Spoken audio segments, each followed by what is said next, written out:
Welcome back to the City Council of the special City Council meeting. We ran through some technical issues, but now we are able to broadcast live as well as on Zoom. Then I think we were done with the council member Martinez running with you 2 minutes of comments. I believe you are done. Perfect. Then I will turn it to Mayor Pro Tem Murphy. If you don't mind, please ask one question at the time, 2 questions, and then after that, I will ask you to please limit your answers to less than 1 minute total. And then Mayor Pro Tem, can you please make 2 minutes of comments? And those comments do not have to be answered by the consultant.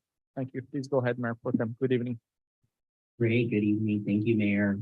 I'm going to keep my question and comment period very short. I actually have just one question, but I look forward to both emailing you all and chatting through this process. So thank you all for your work. And thank you all for your presentation this evening. A lot about our housing programs, what I saw as current, but also potentially our future programs. Thinking a lot about examples of public policies that have produced racial disparities that permeate housing policy today. And kind of the lack of inclusionary housing ordinance in Pinole. So it made me consider what data we have to confirm we need. Is that? Can you elaborate on that data that we have that says we need that?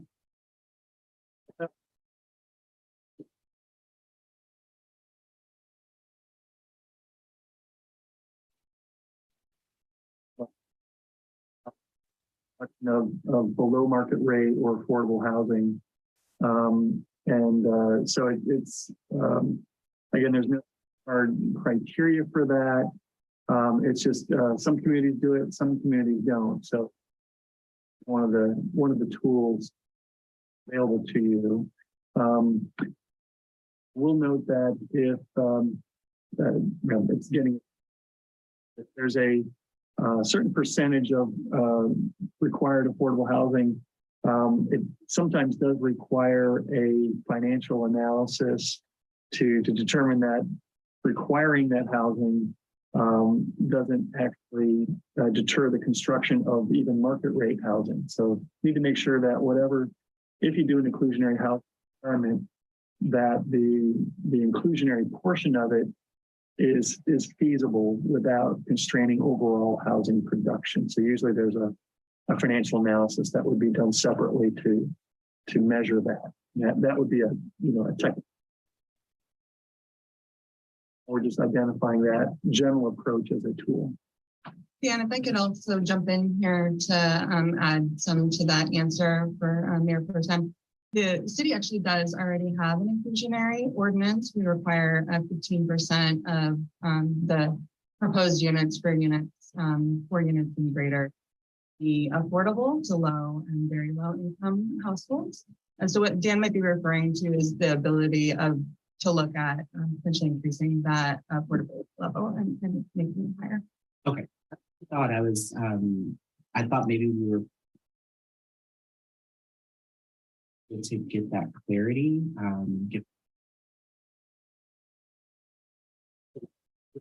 To Danny, and what would be a future would be. Only, I mean, I'm just. Can you clarify what you said, Director Whalen? Are we thinking about increasing that, or are we increasing the percentage, or? Actually, I would say that you, like I said at the beginning, you've been very productive. You've met most of your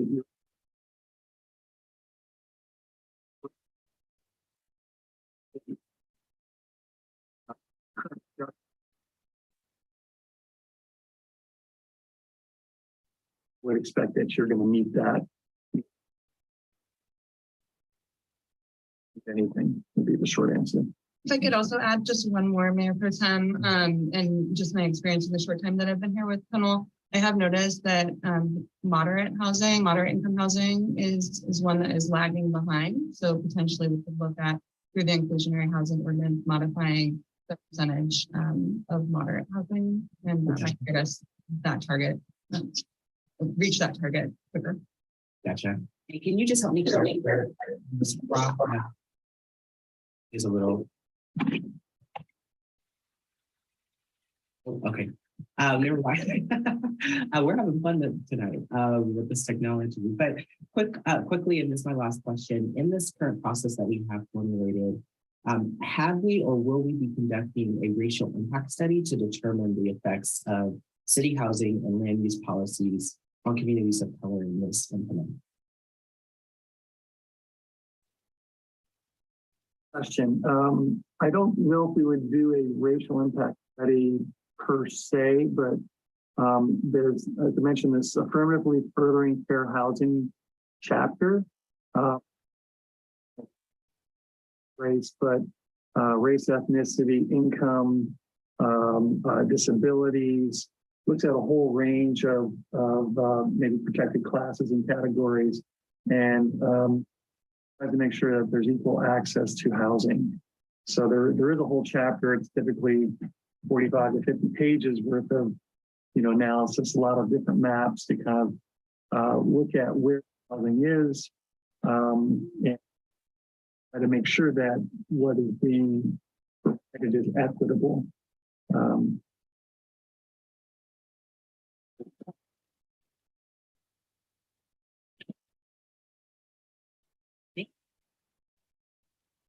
Thank you, Mayor Pro Tem. Would you like to make 2 minutes of comments, please?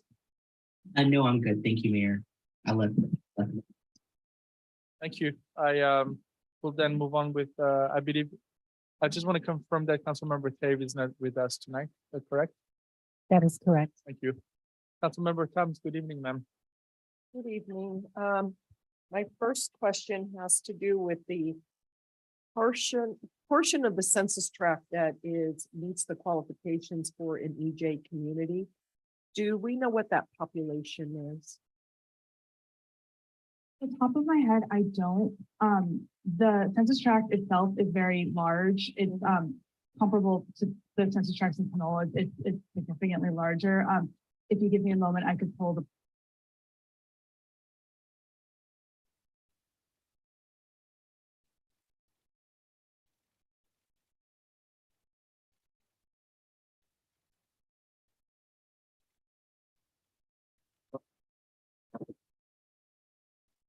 But these census tracts don't match the municipal boundaries. So most of that census tract is incorporates a small portion of Pinole proper. Rest of it, I believe, is in Bayview. Correct. And the population is a little bit over 11,000 individuals. Like Dan said, it's only a sliver in Pinole, so I estimate maybe individuals maximum. Okay, I'm going to tie a comment into that. But then my other question has to do with on page 37 on the slides. There's a housing site inventory, and one of those sites is Pinole Valley Shopping Center. And I wanted to find out because that still has to go through entitlements to determine if it is consistent with the specific plan and general plan. But yet it's being counted here.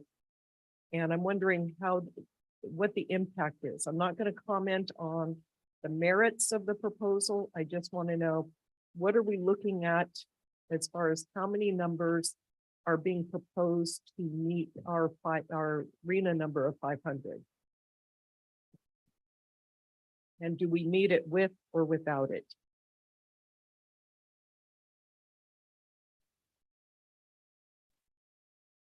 You're on, and does have the answer to this question, so it's important that he gets off mute.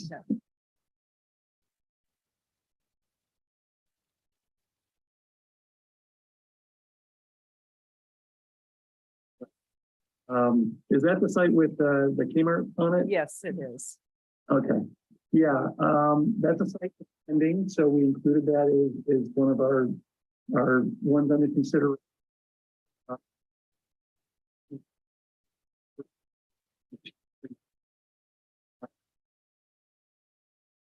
Significant, but we did kind of look at that. had to replace it. We have some other sites that we could probably compensate. And that's also one of the reasons that we have a buffer. I didn't go into that, but we have our 500 units. And then when we look at our site, we always want to have a buffer because that site and other sites may or may not develop as expected. And have a cushion in there so you don't have to come back and potentially have to rezone.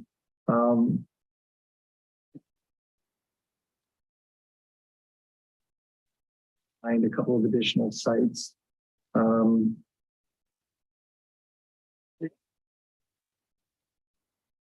It adds significantly to the total count.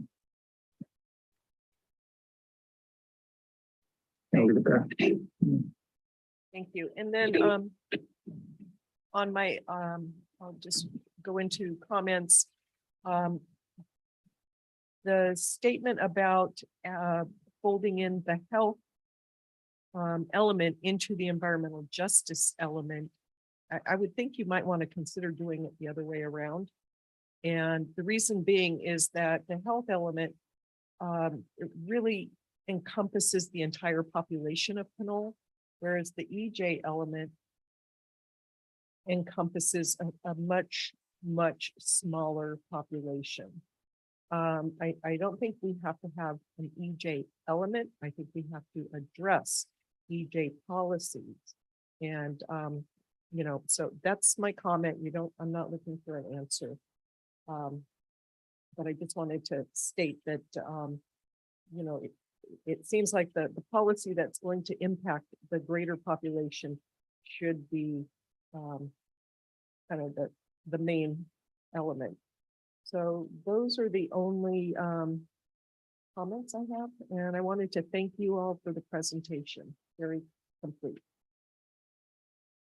Thank you, Councilmember Thomas, for your comments. Then I will wait for my comments. I will just turn it back to our chair, the planning commissioner.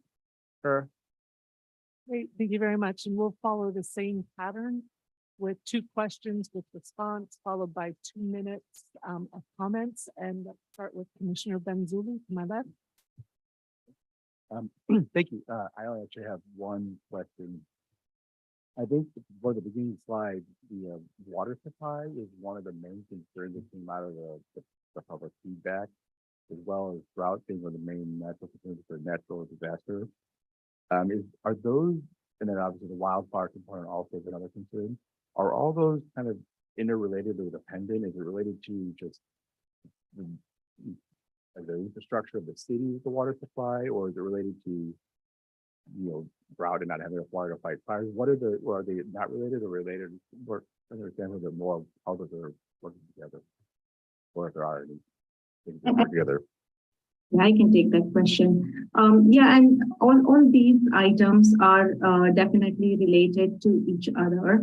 We have a safety element did not have a drought topic discussed in there, but we have we have made sure that we are discussing that topic. We have a lengthy discussion on that, and we have a number of policies. What we have done is the sustainability element already addresses a lot of drought-related policies, including water conservation, the drought-resistant landscaping, recycling of wastewater, and so on. So instead of duplicating these policies, we are trying to tie the sustainability element to the safety element so we can address these policies in there. So that is what we are doing with drought. As far as wildfire is concerned, the consultation that we are doing with the CAL FIRE, one of the requirements is to ensure that there is the supply of there's adequate water supply during the wildfire situation. So those are some of the subjects that we will be addressing in the policies. So it wasn't necessarily a water supply from a city infrastructure or county infrastructure. It was more of the availability of wildfire water Yes. to fight wildfires or and solve drought problems. Yes. That's all I had. Thank you. Okay, great. Let's go to Commissioner Menes, please. One moment while I scroll back to my questions, because I've got basically a list of all the things I've been noting down. So it's going to take me a minute to go back through that. Remember, there's 2 questions. Yes, I recognize that I am limited to 2 questions and only 2 questions. I will remain Great. within that limit. Thank you.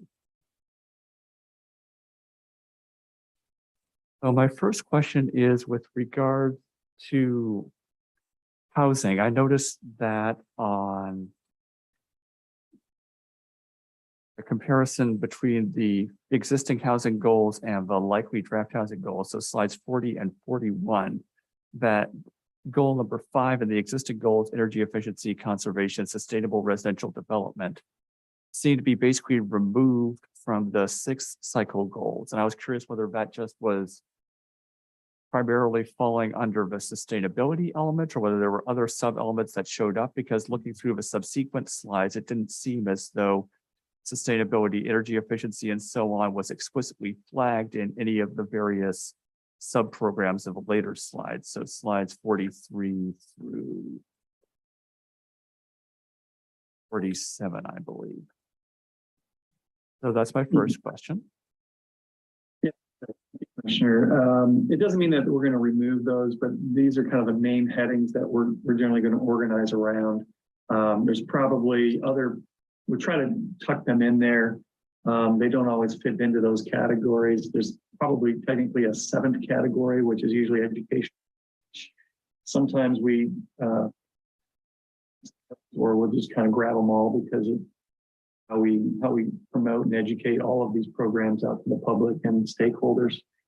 Similarly, if we've got existing programs, and I'd have to go back and look at the energy efficiency, we wouldn't necessarily eliminate that or the program.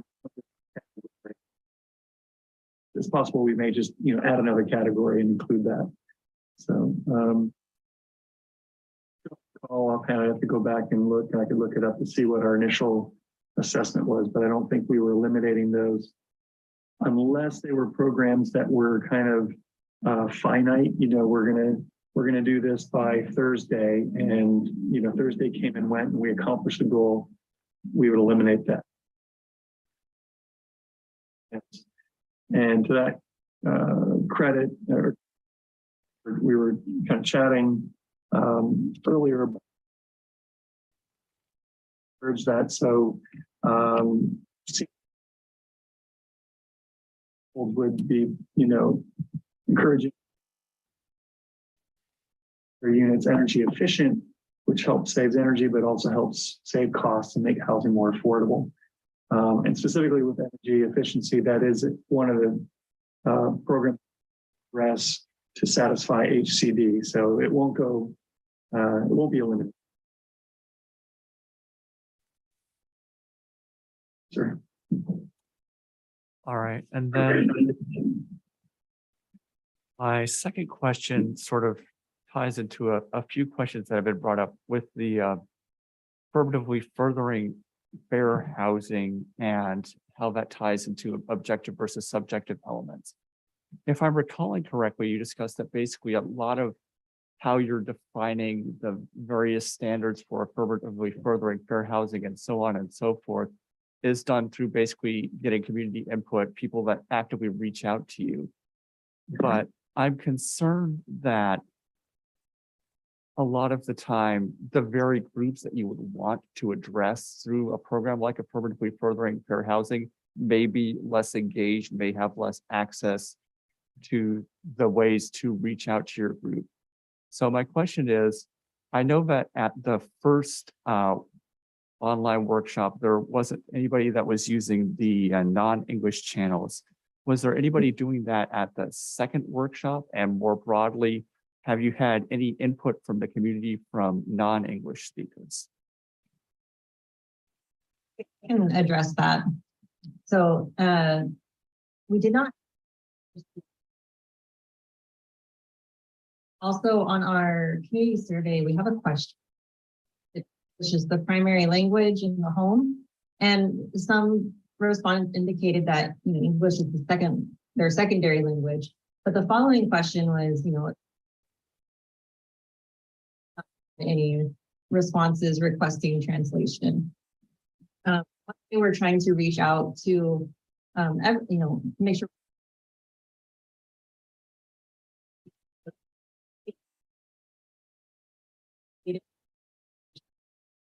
particularly organizations that may provide services to those youth. Actually, faith-based institutions who may provide try to access these populations through the people who are serving. I mentioned, if I gave the impression that with the AFFH, there's actually a lot of very specific criteria that we do in there. There's typically about probably 12 to 15 maps. And we look at the maps kind of very similar to the ones that Noel was showing you with respect to the EJ communities. Some of the data is actually used from that same source. So we do have criteria that we're looking at. And so we do look at the housing sites and relative to areas. So I apologize if I made that impression. The things where we look for that direct input are again, where people have specific issues and or recommendations. That's really, really valuable to us, even if it's particularly playing the story or explaining a situation that we might not be aware of, and that we can use. So like Emily mentioned, we really want to get that those representatives, if not direct representatives, often will go through community-based organizations or kind of trusted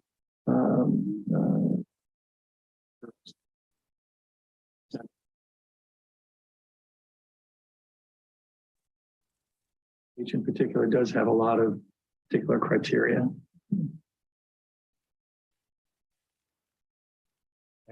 So it's good to hear that the FH has more particular criteria. And I'm not quite sure if this next bit is question or comment. I'll try and keep it more on the side of comment. But it seems to me, looking at the environmental justice element, as though while it's primarily required because of the small area of one census tract that reaches a level sufficiently high to trigger it, the overall policies and ideas linked with the environmental justice element don't just apply to that one tiny part of the city. They apply more broadly to the entire city, just like the sustainability element or the housing element would. And they can provide benefits in the entire city. They'll obviously provide the most benefits in the one particular area that makes the requirement necessary. But, and correct me if I'm wrong here, but I don't think that the environmental justice element, policies, procedures, goals, all of that just apply to that one tiny part of Pinole. I think they apply to all of Pinole and they benefit all of Pinole. And so it would be logical to have health attached to there. But please correct me if I'm in error on that one. No, you are 100% correct.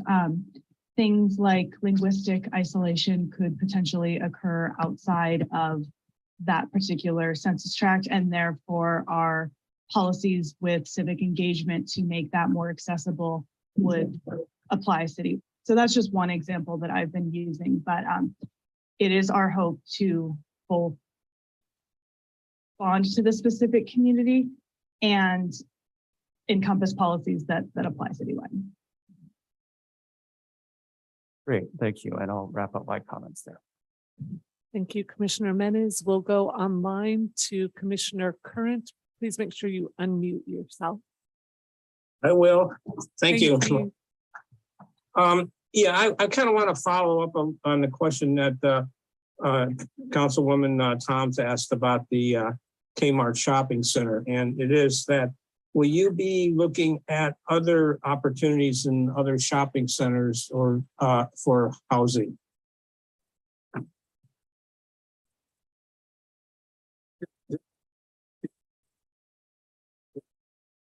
the low hanging fruit. So we look for vacant properties first. If we don't find vacant properties with the appropriate zoning, then we'll look to underdeveloped properties.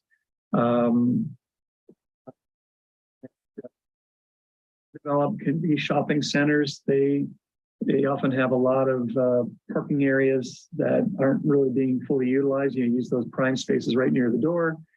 So those are opportunities for infill development.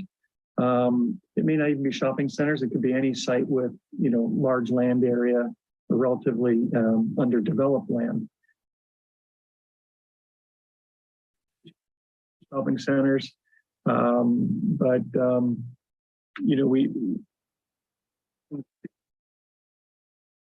like it's underdeveloped.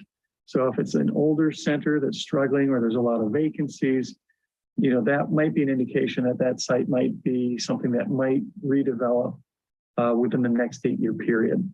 So those are kind of some of the characteristics or considerations we're looking at. Thank you. And looking at the project schedule on page 51, I see in September 2022 that we're going to have a workshop on the draft housing element. Then October through December, that's HDD review of the draft housing element. That's not the whole project end? Is it going to continue on into 2023, or when do you expect this project to be completed, and what other steps are we looking at? Yeah, a lot of this is we need to develop the plan for the city, but we also need to make sure that we get HCD approval. And that typically requires several rounds with them. So we'll go through this first draft. They'll get their review. They get 90 days the first time around. Subsequent reviews will also go out for public review again, so the public will be involved. So we're assuming at least 2 rounds. That would be great if we could. And the second round with HCD review, they have 60 days to review. Comments are relatively minor. Hopefully they don't need all 60 days, but the thing to remember is that they're doing this for every city and every county in the state of California. And they've got a lot of projects, and they're typically using all their allotted time by law. So the answer will be yes, we'll probably go into 2023 to get this done. I would say, early spring.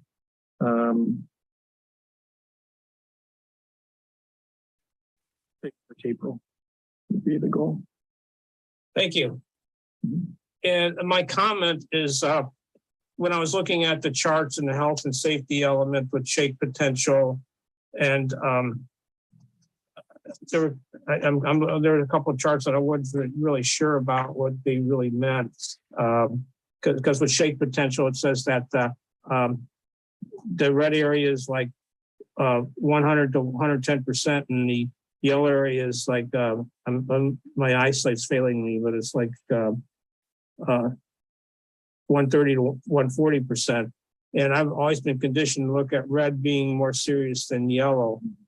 And I'm not really sure what that means. So I think that when you're presenting this in a document, it would be good to really describe what the criteria means. I'm not going to ask you to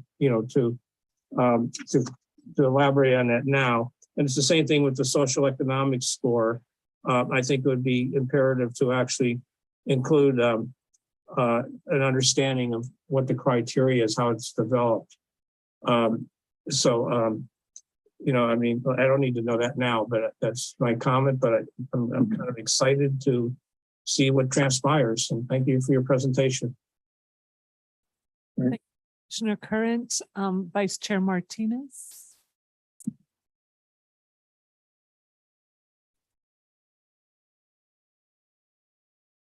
Are you unmuting?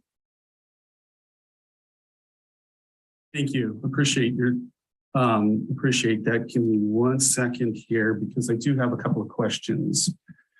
So those questions are, the first one's related, and good evening, community, and thanks for putting all of this valuable information together for us. I really appreciate it. My first question is related to safety tools from slide 21. In the report, it's identified that our residents in the valley are currently classified as living in very high severity zone. And that's also noting that our fire station has been closed since 2010. So here we are in 2022, 12 years later, right? The result is that our friends and family are experiencing increased exposure to fire and the danger it possesses. My question is, what solutions, options, tools are being created to communicate this critical information to the community? We need strategies to engage the public and ensure that they're all focused on finding a solution to improve this challenge, and also provide details on what we can do to evacuate in an emergency, find tools to improve the egress on Pinole Valley Road and I-80, and then sure that all citizens in Pinole are aware of these different evacuation routes, because to date, I don't know that I've seen anything from the city. So if you guys can share with me and the community strategies we're putting in place or tools to improve this, please. Yes, I can for that. So we had a workshop with the fire chief to come up with some of these evacuation routes, and one of the studies that we will be doing is to figure out the access, figure out the neighborhoods that don't have access to 2 or more evacuation routes, and that will be critical information. And I am aware of the community that that you're talking about, and we had a detailed discussion with the fire chief on that community as well. There are various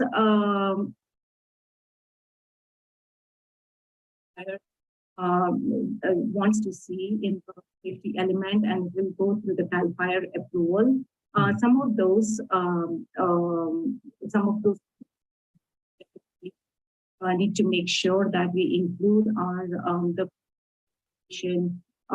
drought resistant landscaping, fire break areas, and so on. We also need to make sure that this evaluates its fire safety equipment on a regular basis, and make sure that there is adequate fire equipment and water supply to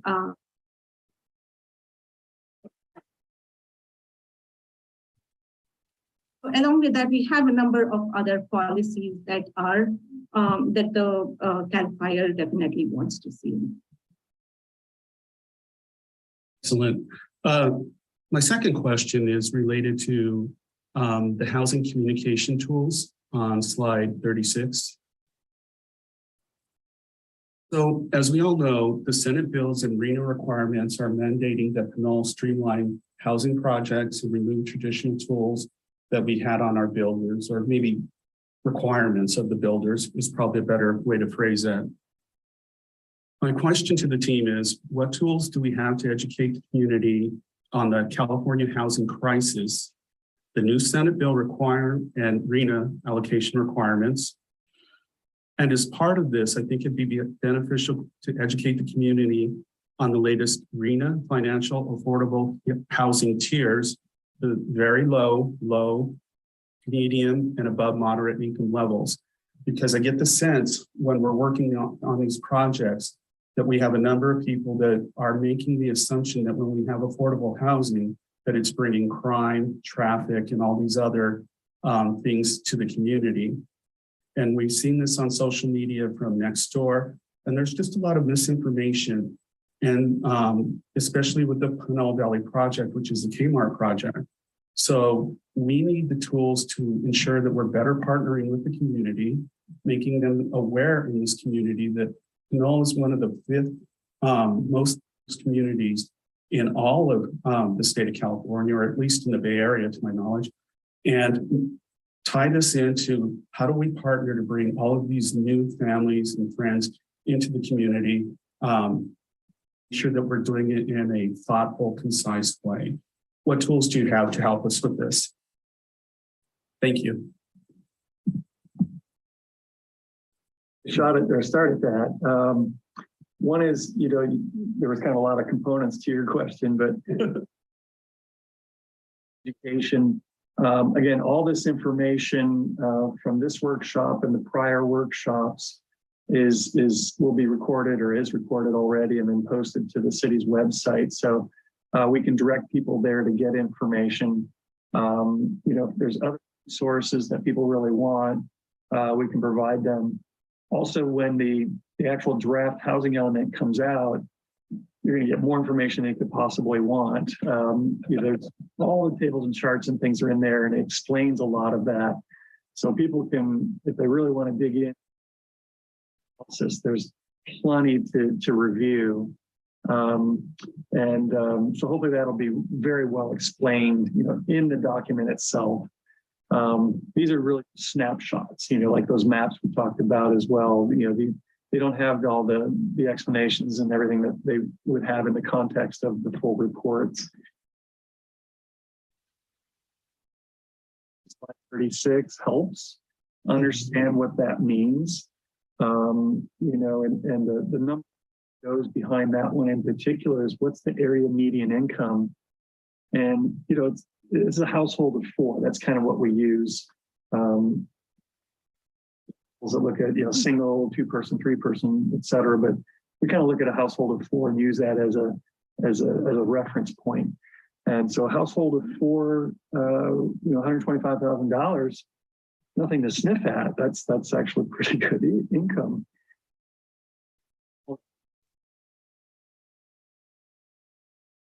At the beginning, we just got the new data, and that median income is up to $142,000. So all these numbers on that slide are going to pump up everything. And Dan, therein lies the challenge, is that there's some correlation on Nextdoor and folks out there that are saying somebody that's making $146,000 is bringing crime to the community. And these are folks that, if you're holding down a job at any of these income levels, I doubt you're going to have the time to commit any crime. So this is where we need your team's help to ensure that when we're working, because as a planning commissioner, we get folks coming at us, whether it's on the street or during planning commission meetings, and we need your assistance to ensure that these are going to be valuable members coming into our community, and we should embrace them and help with this process and help our builders with this process of communicating to the community what affordable really means, because these are not handout housing by any stretch of the imagination. Yeah, there's a lot of resources that the county has put together as well. There's the county collaborative, and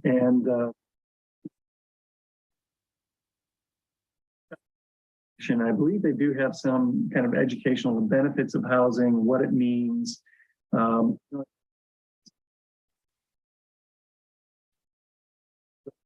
Various slides, and it might have even been in one of our in terms of a lot of different professions, what does it also take to afford a new house? The sad fact when you look at this is, well, what is a median household price in Pinole go for versus what the median income? That's our crisis, right? It's that gap. People are earning, gotten so extreme. It's outpaced incomes, and these are good incomes. Right. I apologize for interrupting, but if you have those tools to also enable us and say, these are the folks that are handling your money in our banks, right? This is a bank teller salary, and they can afford to get into this. The folks that are bagging our food and taking our credit cards at the grocery store, this is their income. So that way we have this correlation between all of these jobs, what their income levels are, and then how does that tie into how do we keep them in our community and make it affordable? Because, we've also got a number of kids and grandkids that are living with their grandparents because there's no affordable housing for them to go to. And so we really need to do a better job of communicating to the community what affordable housing means, and any tools that you can provide to us to use on Nextdoor, Facebook, whatever we need to do, your team's assistance would be greatly appreciated. And I'll close with that. And thank you for all of the thoughtful comments and helpful information tonight. Thanks. Great suggestions. Thank you, Vice Chair Martinez. And this is Chair Moriarty, and I just have a couple of questions. One is following up on Commissioner Menez's thoughts about energy efficiency and looking at the sixth cycle, not having that there, how are we going to be folding in climate resiliency? Can we as a planning commission require solar, not just solar readiness, but solar panels put on? How does that work for rentals? How do we fold those kinds of things into our housing element so that we have some effective tools that we can use with developers?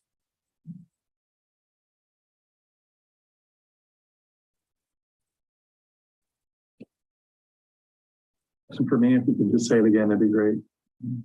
How can we fold, what kinds of tools can we as a planning commission have in terms of our housing element in order to bring in the energy conservation and efficiency, things like having solar panels, not just solar ready, but solar panels, etc. Sure. And that's great because again, that energy efficiency can cut down on people's costs, right? So it's saving energy, it's making it more affordable. Cities have, provide subsidies or incentives to do that. Some have made it a requirement to actually provide that. So not just, pre-plumbed and wired, but to actually put at least a certain percentage on there. Other approaches might be to require a developer to make that part, say it's a larger development, to offer that automatically as a service. That's something that's often done.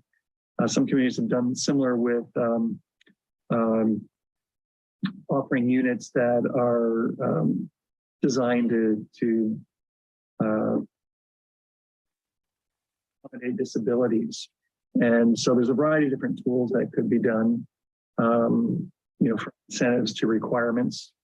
So you kind of find what's going to fit Pinole best.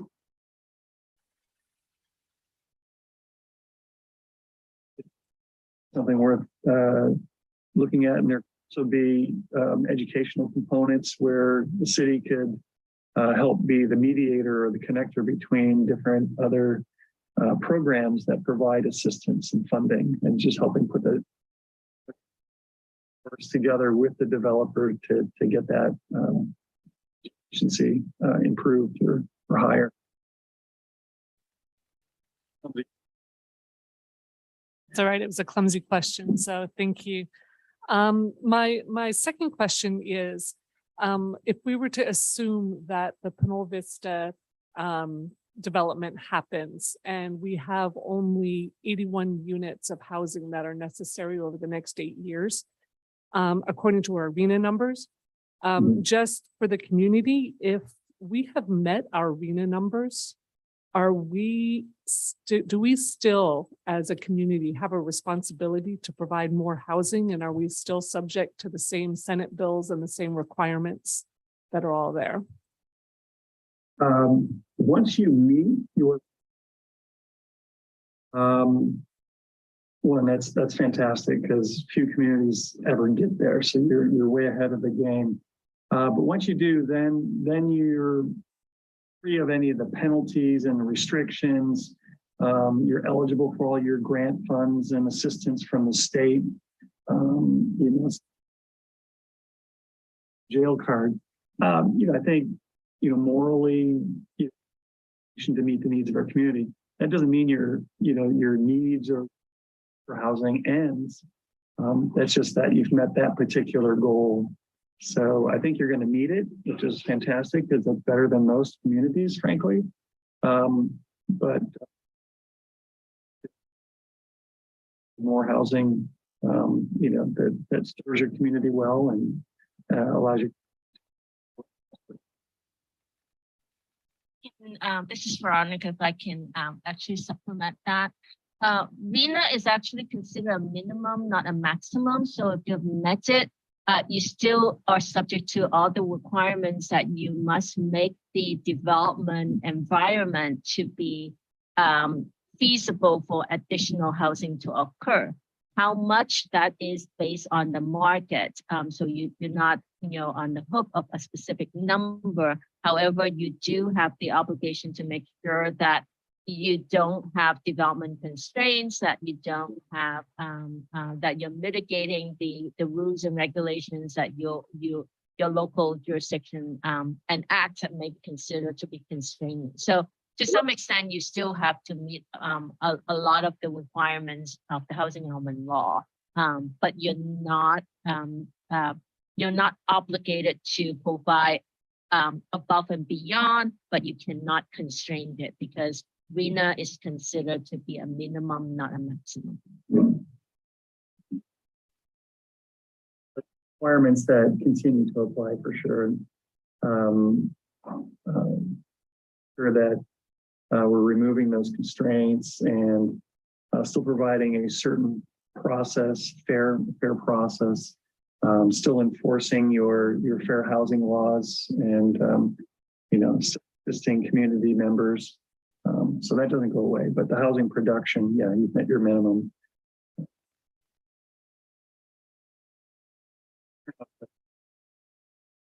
Suddenly say, oh, we're done, and you can't.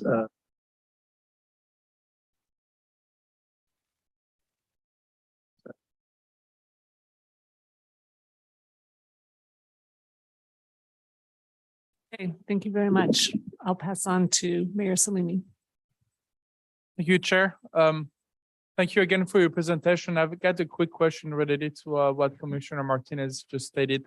It looks like between 2021 and 2022, those numbers in terms of very low, median and above moderate income have increased about 30% to go from 109,000 to 142. It's about 30% increase. So that technically means that to be qualified very low for a family of four, you would have to be making below $53,000 low. That's anything below 89,000. Median would be, as you stated earlier, 142,000. And above moderate income is anything below $195,000. So I know that there are probably a lot of people here who are listening to us tonight that are making less than $90,000.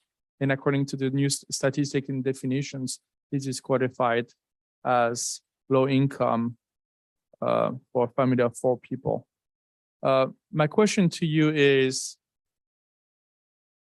where do you see the growth there? Because my in-laws moved in the city of Pinole about 40 years ago, and they were able to buy a house for less than $300,000.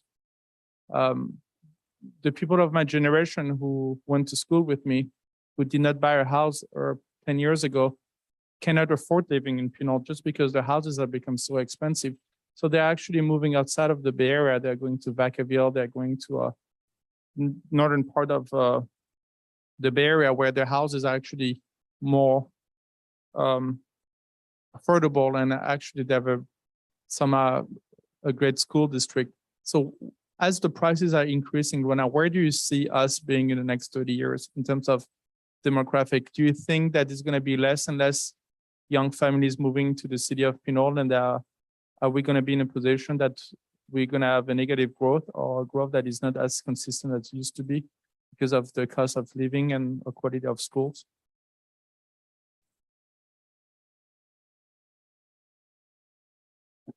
On that's the crystal ball, but that has been the trend as people keep moving further and further out and away. It's kind of the drive until you can afford it, but at some point the system breaks and you're too far away from the job. The good thing is that what we've learned through COVID is we can And that may help a little bit because people don't necessarily need to be or as close to a job center. We'll see if that continues long term, but changes in transportation and everything else, we'll see what happens. But you know, the trends of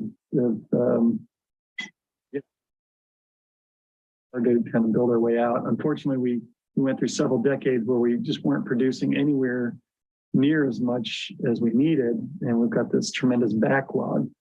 And again, that gap between the supply and demand is partially fueling prices where they've really outpaced incomes. But I don't know where it's going to go, but that's definitely been the current problems is people can't afford to even stay in their own community. You've got empty nesters that maybe, you know, be kind of house rich, and they don't need a single family house, but they may not have an opportunity for a smaller unit in the community because it doesn't exist. So there's maybe seniors that would like to live in a flat supportive services. And so that's why we want to make sure we provide a full range of housing opportunities within the city.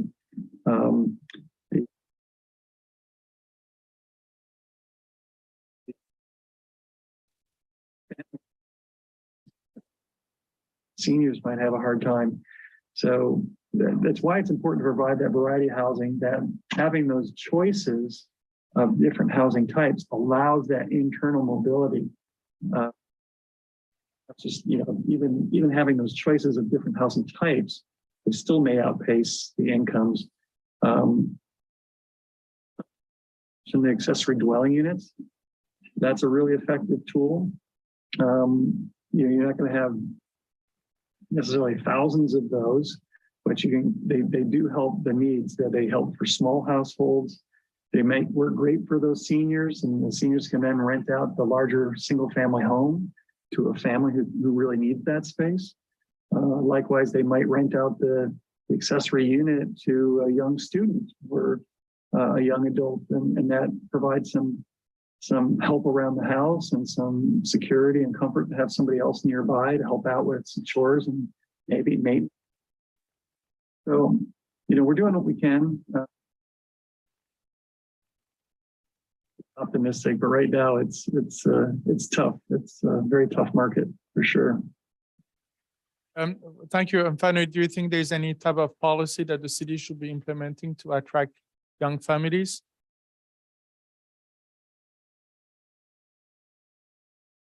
If yes, what are those policies that you suggest us to adapt?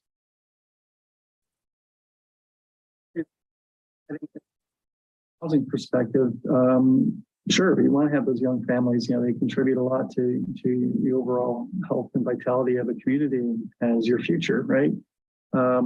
So again, providing for their needs. So it might be a small household to get them started, you know, it might be just a young couple. And then maybe a child or two, and you might need a little bit larger place. So that's why it's important to have different size units, a mix of units. And so there's programs and policies that we can do to encourage a range. So if a developer comes in, we might look for studios, 1 bedroom, 2 bedroom. Those are kind of rare, but you might provide incentives for those that might be more attractive to a large family or a growing family for you.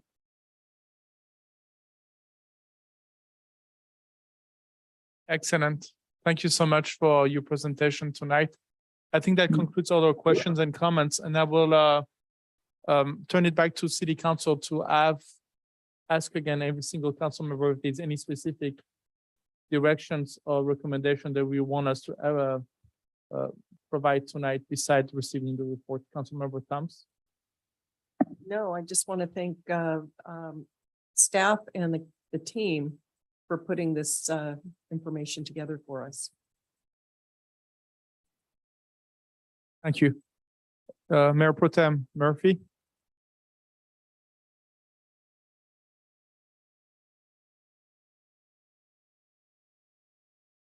They can probably not hear me again. I will come back to Mayor Pro Tem in a few seconds. Councilmember Martinez Ruben.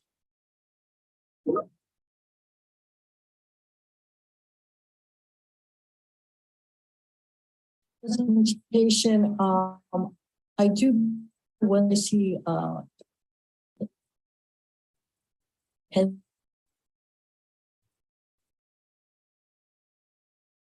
Can barely hear you. I I'm think it's the grateful internet for the connection. Can you availability please of, repeat? Director Boyd. Councilmember Martinez, can you please restate what you just stated? We lost you for a second. All for your presentation and work to the documents, so I can use my highlighter, Post-its, and sharpened pencils to mark it up and have more specific questions. We move along with this. To Director Whalen for your consultants and being available to answer our questions between meetings. Thank you. Thank you. I did not hear any specific direction that you want us to apply. Okay. Mayor Pro Tem Murphy. Everybody, sorry about that. First and foremost, thank you so much for the presentation. That was phenomenal, very informative. It gets me so excited about the future of our city and the promise that we have, the promise that we've built, and really the promise that we have. So I just really want to thank you all so much for putting that presentation together. Director Whalen, I really want to commend you for coming in and just really driving so much of this. And I'm so grateful to have you with our city. So thank you so much. And I think would be really helpful for me moving forward is perhaps even a document with some of our leading data points. I know you talked about so much this evening. It seems like we have a lot of different maps and things like that. Perhaps there could be an opportunity for us to kind of create something really for the community around some of the data points we have and kind of how we're leading with those assumptions. The people who have not been a part of this conversation to enter the conversation. I want the public to know that this is a living process. It's not a closed out process because we've reached this point. I want them to know that this is something they can enter at any point. And I think having something like that resource would be very valuable. So just wanted to uplift that. But again, this is tremendous. Thank you so much. And looking forward to our next steps. Thank you, Council Mayor Pro Tem. Just to make sure, what is that you need? I'm writing it down. Document that, can you state it again? Document data that provides. Well, I think in my head, it would be a list of really guardrails or data or assumptions we're making based on our data points. So it would include data points, but it would also include how this process is being led based on those data points. Perhaps it could be a one-pager. Perhaps it could be, something like a landing page on the website that you all created, land use planning. Thank you. So I understand you want the sources of the raw data. The sources should absolutely be included, but the data itself is what I'm looking for. Excellent. So you want the sources and the more specific information that help us with that tabulation of those tables. Okay. Thank if you we so can much. have staff, please, as the consultant to provide us this information, that would be great. Okay.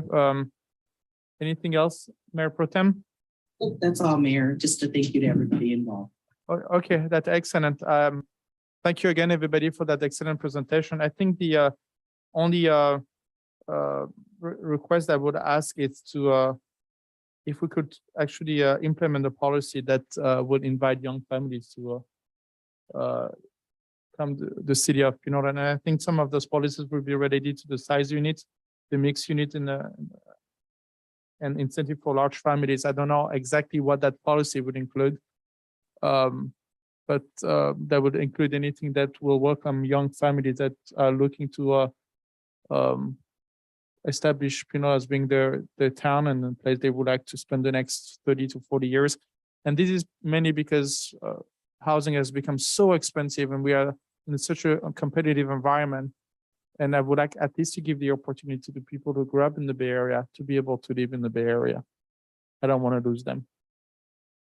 That concludes my comments. And I would like to thank you, all of you, for that excellent presentation. And I would like to thank the entire staff and the Planning City Commission and the city of Pinole and our council, because I've got to be honest, those numbers are terrific, and I'm very, very proud of you. What you have accomplished within the last 6 months.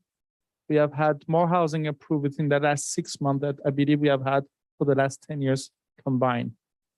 And this is the data that I'm hearing when I go to my mayor's meeting, and this is the data that I'm hearing, and people are highly speaking of Pinole, and this is a team effort, and I would like to thank you. I've not done anything.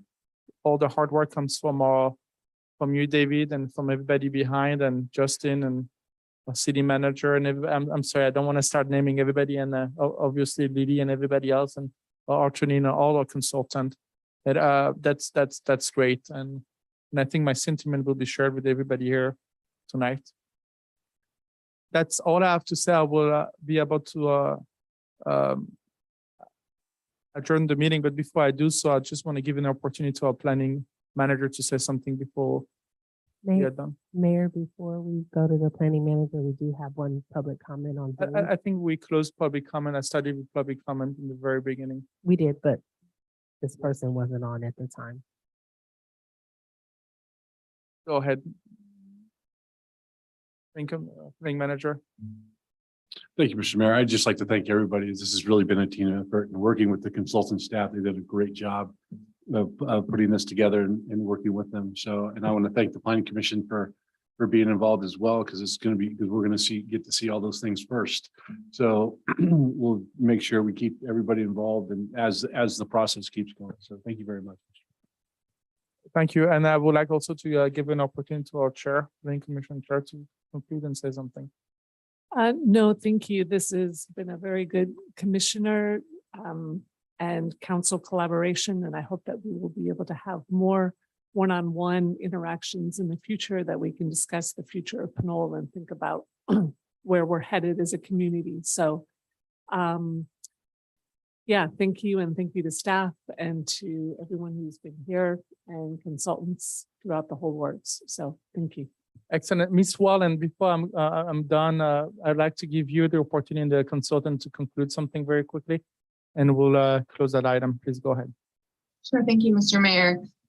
Just a big thank you to everyone involved, as has already been said, especially to the folks who have participated in the survey and attended the community workshops and engaged with this process. They might not be here tonight, but they have,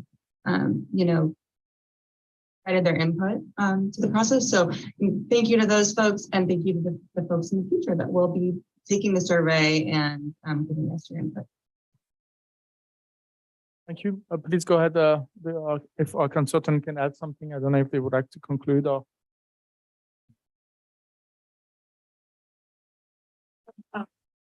I would also like to thank you, everybody, for a very collaborative and involved community. And that we require was coming very efficiently and in a timely basis. So that has helped us a lot. But yeah, this has been a very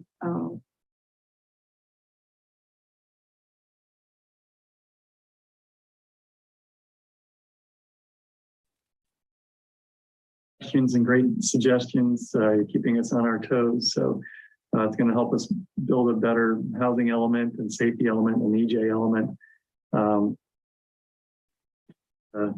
The future of your great community. Very much. We appreciate the opportunity. You're well welcome. Please go ahead. I was just going to add, we're going to keep this survey open at least through mid-August. So if anyone hasn't had the opportunity yet to take the survey, it's up. An invitation to many stakeholders that we've been able to identify. If you're affiliated with an organization that has not been contacted, please send us an email to contact us at landuseplanningforpinole.com, and we'd be for your thoughts. Element update. That's all. Thank you. Excellent. Thank you again, everybody. And it was a great presentation. Thanks for your time and your work. That would conclude item number 5A, which was the workshop. And then I will move on to item number 6, which is the adjournment to the regular City Council meeting of July 19, 2022, in remembrance of Amber Schwartz. Thank you, everybody, and have a good night.